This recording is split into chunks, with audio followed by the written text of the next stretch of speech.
اعوذ باللہ من الشیطان الرجیم بسم اللہ الرحمن الرحیم الخبیثات للخبیثین والخبیثون للخبیثات والطیبات للطیبین والطیبون للطیبات اولئک مبرؤون مما یقولون لهم مغفرۃ ورزق کریم۔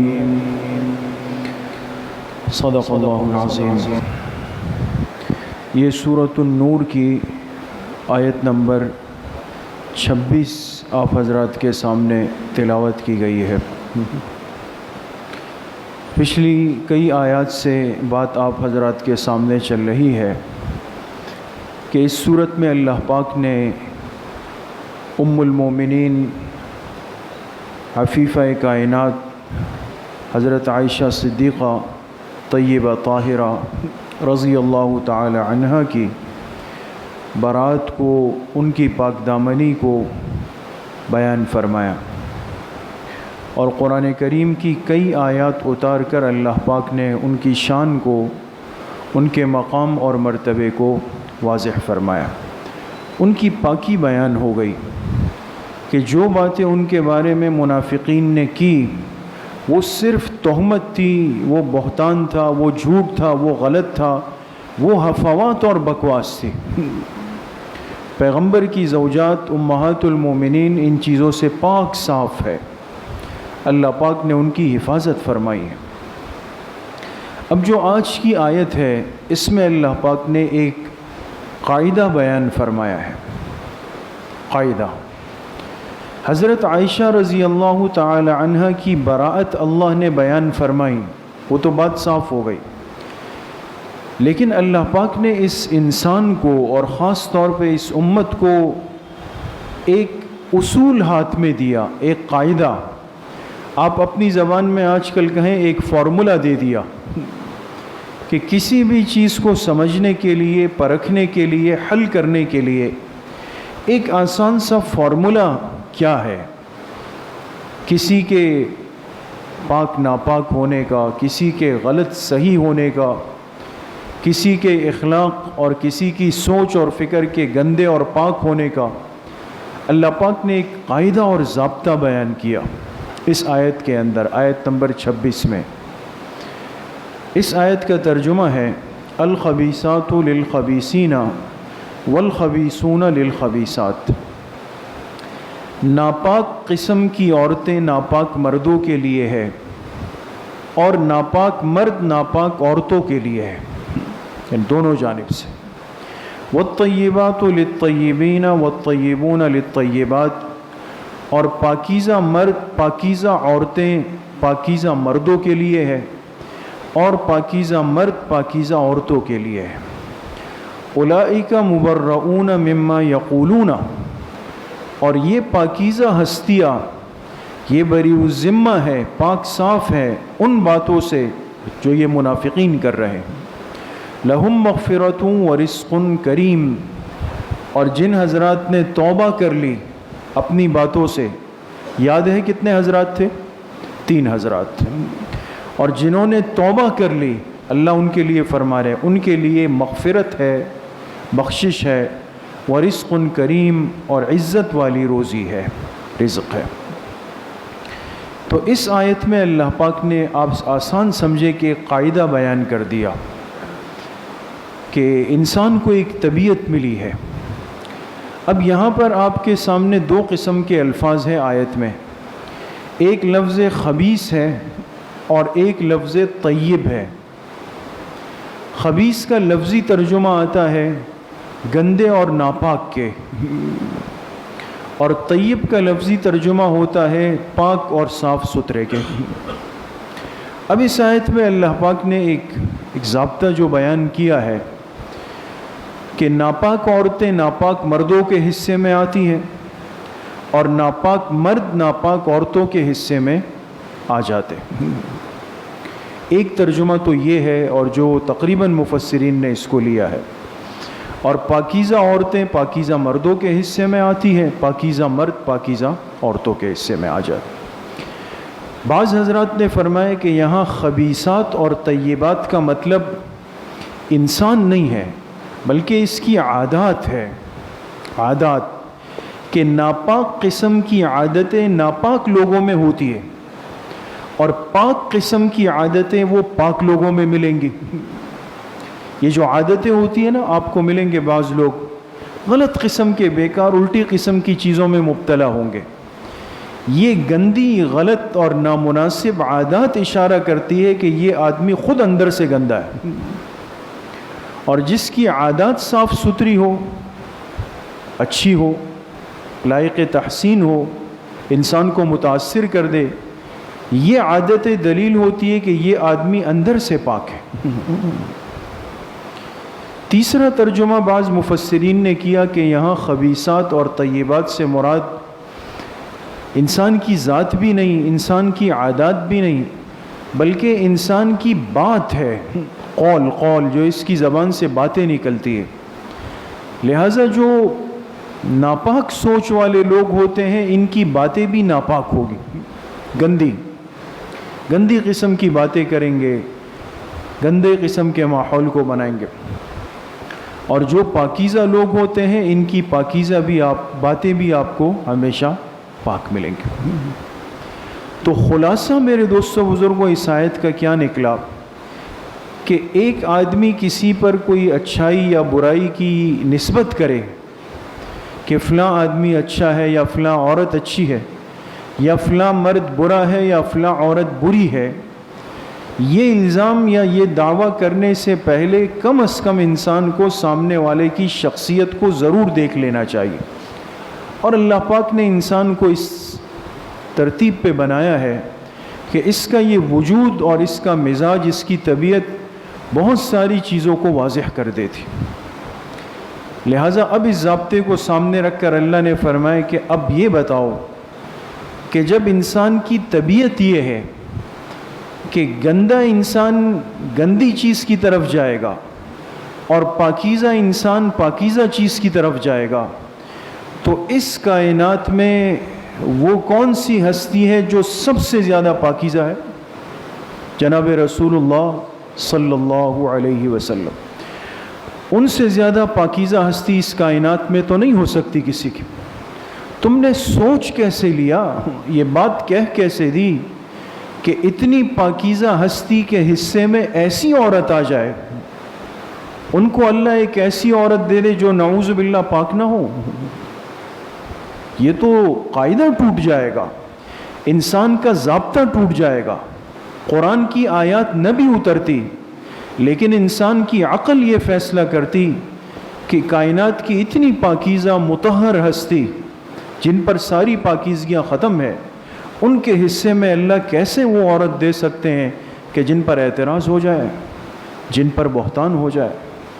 اس لیے حضور علیہ الصلاۃ والسلام نے فرمایا، اللہ نے میرے نکاح اور میری بیٹیوں کے نکاح عرش پہ فرمائے۔ میرے نکاح اور میری بیٹیوں کے نکاح کیا مطلب؟ جن عورتوں کو اس کائنات میں پیغمبر کے نکاح میں آنا تھا، یعنی امہات المومنین بننا تھا، وہ حضور کے اپنے ارادے سے نہیں ہوا، اللہ کا انتخاب تھا۔ تو جو اللہ کا انتخاب ہے وہ طیب کیسے نہیں ہوگا؟ وہ تو طیب ہوگا۔ اور فرمایا اللہ نے میری بیٹیوں کے جو نکاح فرمائے وہ بھی اللہ کے حکم سے ہوئے۔ حضور کی چاروں بیٹیاں، حضرت زینب، حضرت رقیہ، حضرت ام کلثوم اور حضرت فاطمہ الزہرا رضی اللہ تعالی عنہن، چاروں صاحبزادیوں کے نکاح اللہ نے خود تجویز فرمائے۔ 3 صاحبزادیاں بنو امیہ میں آئی، 1 صاحبزادی بنو ہاشم میں آئی۔ تو تفصیل آپ کے علم میں ہے۔ 3 بڑی صاحبزادیوں کے نکاح بنو امیہ میں ہوئے خاندان میں، 1 آخری صاحبزادی کا نکاح بنو ہاشم میں ہوا۔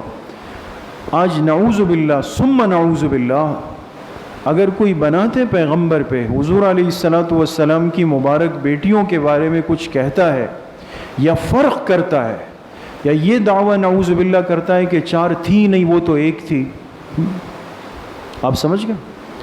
بحیثیت ایک مسلمان ہونے کے آج یقین کریں ہم اس دور سے گزر رہے ہیں کہ ان باتوں کو سمجھنا اور مضبوط عقیدے کے ساتھ اس کو اپنے پاس رکھنا فرض ہے۔ جو کہو ماں اور بگڑا ہوا آدمی کھڑا ہو جائے ہمارے عقیدے سے کھلواڑ کر جاتا ہے۔ کھلے عام بول رہا ہے، پیغمبر کی ایک بیٹی ہے، قرآن نے کہا وَبَنَاتِكَ، اے پیغمبر آپ کی بیٹیاں ہیں۔ حضور علیہ السلام کی 2 بیٹیاں حضرت عثمان رضی اللہ عنہ کے نکاح میں آئی۔ صحیح روایت ہے، آپ علیہ السلام نے فرمایا لَوْ كَانَ عِنْدِي 40 بَنَاتًا، اگر میری 40 بیٹیاں ہوتی اور ایک ایک کا انتقال ہوتا، ایک ایک کر کے سب عثمان کے نکاح میں دے دیتا، اس لیے کہ اس سے بہتر کوئی داماد نہیں ہے۔ یہ حدیث کہاں جائے گی؟ تو اس لیے ساری باتیں ہیں دوستو بزرگوں، حضور کے لیے ازواج کا انتخاب بھی من جانب اللہ ہے، حضور کی بنات کے لیے نکاح کا انتخاب بھی من جانب اللہ ہے، وہ بھی خود اللہ پاک فرماتے ہیں۔ اور پھر خاص طور پہ حضرت عائشہ رضی اللہ عنہا، ان کی تو شان ہی الگ ہے، آپ نے آیات سن لی اور بہت ساری احادیث ہے۔ تفسیر قرطبی میں امام قرطبی نے روایت نقل کی کہ حضرت عائشہ صدیقہ رضی اللہ عنہا فرمایا کرتی تھی باقی ازواج مطہرات کو کہ مجھے بعض چیزوں پہ فخر ہے جو اللہ نے مجھے دی اور کسی اور زوجہ مطہرہ کے حصے میں نہیں آئی۔ تو وہ پوچھتی کہ بھئی وہ کیا چیزیں؟ فرمایا کہ سب سے پہلی بات تو یہ ہے کہ میرے نکاح یعنی میرا رشتہ طے ہونے سے 1 مہینہ پہلے اللہ نے جبرائیل علیہ السلام کو آسمانوں سے بھیجا اور ایک ریشمی چادر دی اور فرمایا یہ چادر لے جا کر میرے پیغمبر کو دکھا دو اور ان سے کہہ دو کہ اس چادر پر جو تصویر ہے، جو شکل ہے، یہ عورت عنقریب آپ کے نکاح میں اللہ پاک دیں گے 1 مہینہ پہلے۔ یہ مکی زندگی ہے دوستو، یاد رکھیں حضور علیہ السلام کی نسبت حضرت عائشہ صدیقہ سے مکہ میں طے ہوئی، رخصتی 3 سال بعد مدینے میں ہوئی، نسبت رشتہ وہاں طے ہوا ہے 7 سال کی عمر۔ تو فرمائے 1 مہینہ پہلے جبرائیل علیہ السلام آئے، ایک ریشمی کپڑا لے کر حضور کی خدمت اقدس میں پیش کیا۔ جب آپ نے کھولا تو اس پہ حضرت عائشہ رضی اللہ عنہا کی تصویر بنی۔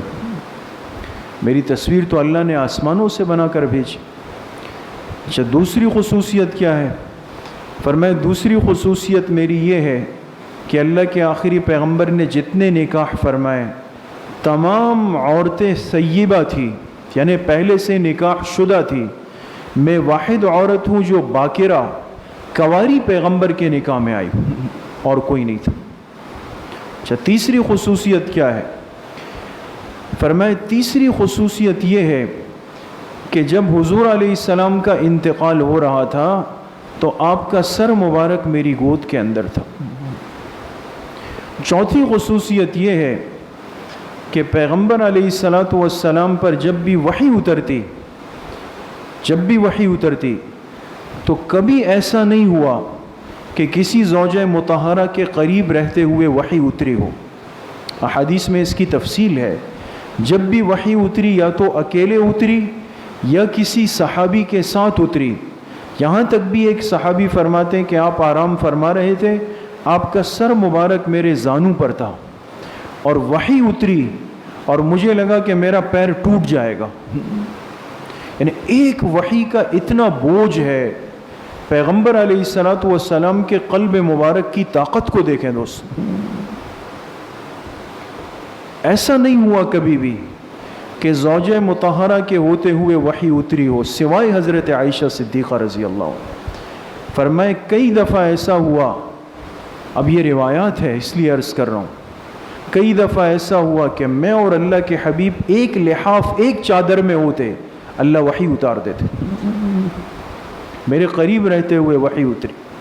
اور پانچویں خصوصیت یہ ہے کہ اللہ پاک نے اپنے آخری پیغمبر کو ہمیشہ کے لیے میرے گھر میں سلا دی، اس لیے کہ حضرت عائشہ رضی اللہ عنہا کا حجرہ ہے نا، جہاں حضور کی قبر مبارک بنی ہے، قبر مبارک بنی ہے، یہ کون سا حجرہ ہے؟ حضرت عائشہ رضی اللہ عنہا کا۔ اس لیے کہ جہاں کسی پیغمبر کا انتقال ہو جائے تو ضابطہ یہ ہے کہ پیغمبر کی تدفین اسی جگہ ہوتی ہے، اس کو منتقل نہیں کیا جا سکتا۔ اس لیے حضور علیہ الصلاۃ والسلام کی قبر اطہر پر روضہ مبارکہ اسی لیے ہے کہ حجرہ پہلے سے تھا، آپ کی قبر اطہر بعد میں بنی، حجرہ تو پہلے سے تھا۔ آپ حضرت عائشہ رضی اللہ عنہا کے حجرے میں تھے اور وہیں آپ کا انتقال ہوا، اور قیامت تک کے لیے وہ جنت کا ٹکڑا بن گیا۔ حدیث میں آتا ہے 70,000 فرشتے صبح، 70,000 فرشتے شام کو پیغمبر کا، امت کا درود لے کر پیغمبر کی خدمت میں پہنچتے۔ جس زمین کے ٹکڑے پر دن میں 1,40,000 مرتبہ فرشتے امت کا درود لے کر جاتے ہو، اس ٹکڑے کی کیا شان ہوگی دوستو؟ اور وہ ٹکڑا حجرہ عائشہ صدیقہ رضی اللہ عنہ۔ اور فرمایا چھٹی خصوصیت یہ ہے کہ میں بیٹی اس باپ کی ہوں کہ جس کو اللہ نے اپنے کلام میں اولو الفضل فرمایا کہ یہ اس امت کا وہ شخص ہے جو فضیلت والا ہے۔ یہ شان ہے حضرت عائشہ صدیقہ رضی اللہ تعالی عنہ کی۔ آج امت کو، ہماری اس نوجوان نسل کو، آنے والے بچوں کو معلوم ہونا چاہیے کہ ہمارا دینی رشتہ کیا ہے، ہماری اسلامی تاریخ کیا ہے۔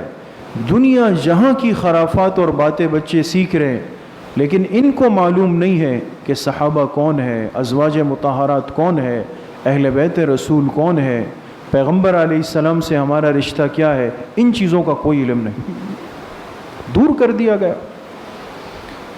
تو ان آیات میں اللہ پاک نے واضح فرمایا کہ جس انسان کی طبیعت پاک ہو، اللہ اس کے نکاح میں پاکیزہ عورت کو لے آتے ہیں، اور طبیعت ناپاک ہو تو پھر انسان کی طبیعت ناپاک عورت کی طرف مائل ہو جاتی۔ اس لیے مفتی اعظم پاکستان حضرت مفتی محمد شفیع صاحب رحمۃ اللہ علیہ نے لکھا کہ اس دنیا میں مشاہدہ یہ ہے کہ اگر نعوذ باللہ کسی انسان کی طبیعت میں برے مزاج، بدکاری کے مزاج، بدکاری کی سوچ ہو، یہ چاہت یہ کرتا ہے کہ ایسی عورت سے نکاح ہو جو اسی قسم کی۔ آج ہمارا ایک افسوسناک مسئلہ یہ ہے دوست، سب حضرات صاحب اولاد تقریباً بیٹھے ہوئے، یہ بات یاد رکھیں، آج کی نسل، آپ کی یہ اولادیں جو چیزیں دیکھ رہی ہے، جو چیزیں ان کے ہاتھوں میں آ گئی ہے، ہم نے ان بچوں کو نہ مسجد کا راستہ دکھایا، نہ دین کی مجلسوں سے جوڑا، نہ دعوت کی مجلسوں سے جوڑا، کچھ بھی نہیں کیا۔ ان کو اسمارٹ فون پکڑا دیے، وہ شادی کی عمر تک آنے سے پہلے کئی سالوں تک نامحرم کو دیکھتے ہیں، اور روزانہ باطل کی ایک ایسی واردات ہے کہ نئے نئے چہرے، نئے نئے طریقے ہوتے ہیں۔ اب آپ بتائیں، یہ کچا ذہن، یہ نوجوان ذہن، یہ نامحرم عورتوں کو روزانہ بدل کر دیکھے گا، ایک دن آئے گا آپ اس بچے کے لیے ایک پاکیزہ، ایک نیک نمازی بچی، باپردہ بچی کا رشتہ لائیں گے، یہ بیٹا کہے گا نہیں ابو میں نہیں کر رہا ہوں، مجھے وہ فلاں کرنی ہے۔ اور اس فلاں کی تحقیق کے لیے جب آپ جائیں گے تو پتہ چلے گا نہ وہاں پردہ ہے، نہ وہاں نماز ہے، نہ وہاں حجاب ہے، نہ وہاں حیا ہے۔ یہ اپنے تجربے کی بنیاد پہ دوستوں عرض کر رہا ہوں، ہم نے والدین کو روتے ہوئے دیکھا ہے، اس لیے عرض کر رہا ہوں۔ وہ بیچارے پریشان ہیں، اپنے بچوں کے لیے نیک دیندار رشتے ڈھونڈتے ہیں، ملتے ہیں ان کے لیے، وہ کہتے ہیں نہیں کرنے، ہمیں اس فلاں سے کرنا ہے فلاں۔ اور فلاں کی تحقیق کے لیے جب والدین ان کے گھروں میں گئے تو پتہ چلا کہ وہاں تو سب کچھ چل رہا ہے، سب کچھ چل رہا ہے۔ اب ماں باپ پریشان ہیں۔ تو اس لیے میرے عزیز و دوستو بزرگوں، آج طبیعت کو، مزاج کو پاک کرنے کی ضرورت ہے، اور وہ ماحول سے پاک ہوگا۔ اس فتنوں سے بچنے کا ایک ہی حل ہمارے پاس ہے، نہ وہ خانقاہیں ہیں اور نہ وہ محنتیں ہیں، نہ وہ ریاضتیں ہیں کہ اس نوجوان نسل پر میں کم سے کم درجے میں ان بچوں کو، نوجوانوں کو مسجد کے ماحول سے جوڑا جائے۔ دین کی جو بہت تھوڑی اکا دکا مجلسیں رہ گئی ہے، دعوت کا جو کام چل رہا ہے، ان سے جوڑا جائے۔ ان کے ذہن پاک ہو جائیں، اور یقین کریں اب جو بچے بچیاں نیک دیندار آپس میں جڑتے ہیں، جو رشتے ہوتے ہیں، وہ خوش و خرم ہوتے ہیں۔ اس لیے کہ دین پڑھے ہوئے طالب علم یا دین سیکھے ہوئے نوجوان، ان کو بیوی کے حقوق کا پتہ ہوتا ہے، ان کو پتہ ہوتا ہے ان کے ساتھ زندگی کیسے گزارنی، لہٰذا وہ بچیاں خوش ہیں، وہ شکر ادا کرتی ہے۔ اور اگر خدا نخواستہ کوئی بے دین بے نمازی اس طرح ہو جائے تو ایک ہفتے بعد پھر پریشانی کی خبریں آتی۔ اس لیے اپنے بچوں پر بھی اپنی بچیوں پر بھی ایسی محنت، ایسی تربیت اور ایسا ماحول ان کو دیا جائے کہ ہماری سوچ پاک ہو جائے، ہماری طبیعت پاک ہو جائے، اور یہ گناہ کے آلات ان سے اپنے آپ کو، اپنے بچوں کو، اپنی نسل کو بچائیں۔ اللہ پاک مجھے بھی آپ سب کو صحیح عمل کی توفیق نصیب فرمائے۔ الحمدللہ رب العالمین، الصلاۃ والسلام علی سید الانبیاء والمرسلین سیدنا و مولانا محمد۔